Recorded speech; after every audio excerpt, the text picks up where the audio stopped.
ഇടുക്കി കുമളി കൊല്ലം പട്ടടയിലെ road മഴക്കാലത്ത് ഇടിഞ്ഞുപോയിട്ട് 8 മാസങ്ങൾ കഴിഞ്ഞു. കൊല്ലം പട്ടട പ്രദേശത്തെ രണ്ടായി വിഭജിക്കുന്ന രീതിയിൽ റോഡ് ഇടിഞ്ഞുപോയിട്ടും ഇതുവരെയും നിർമ്മാണ പ്രവർത്തനങ്ങൾ പൂർത്തീകരിച്ചിട്ടില്ല. അടുത്ത മഴയ്ക്ക് മുൻപെങ്കിലും പൂർത്തീകരിക്കുമെന്നാണ് പ്രദേശവാസികളുടെ ആവശ്യം.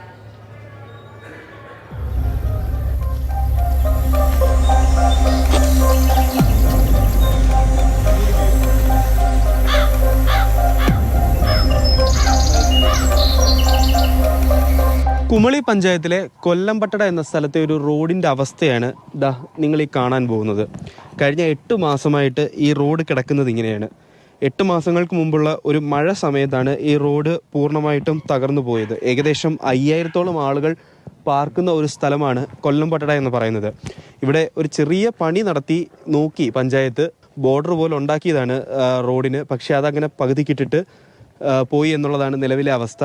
റോഡ് പൂർണ്ണമായിട്ടും തകർന്നു പോയിരിക്കുകയാണ്. ഇവിടുത്തെ ജനങ്ങളൊക്കെ ചുറ്റിക്കറങ്ങി പോകേണ്ട ഒരു അവസ്ഥയിലുമാണ്. ഇവിടുത്തെ പ്രദേശവാസികളോട് തന്നെ നമുക്ക് ചോദിച്ചറിയാം. പഞ്ചായത്ത് ഇപ്പം എന്താ പറയുന്നത്? പഞ്ചായത്ത് ഇപ്പം ഒന്നും പറയുന്നില്ല. ഒരു മറ്റേ മെമ്പർ വരുമ്പോൾ മെമ്പറിനോട് ചോദിച്ചു കഴിയുമ്പോഴത്തേക്ക് പറയും മണ്ണ് കിട്ടട്ടെ എന്ന് പറയും. ഇത്രയേ ഉള്ളൂ.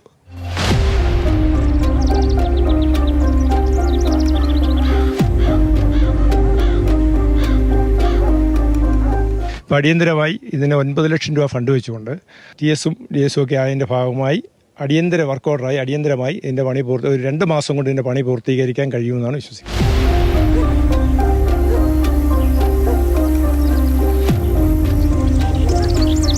മഴ മാറി നിൽക്കുന്ന ഈ സമയത്ത് ഈ റോഡിൻ്റെ പണികൾ കൃത്യമായി പൂർത്തീകരിക്കേണ്ടത് അനിവാര്യമാണ്. എത്രയും വേഗം തന്നെ ഇവിടുത്തെ പ്രദേശവാസികളുടെ ദുരിതത്തിന് പരിഹാരം കണ്ടെത്തിയേ മതിയാകൂ. പവിക്കൊപ്പം നിതിൻ തോമസ്, മാതൃഭൂമി ന്യൂസ്, കുമളി.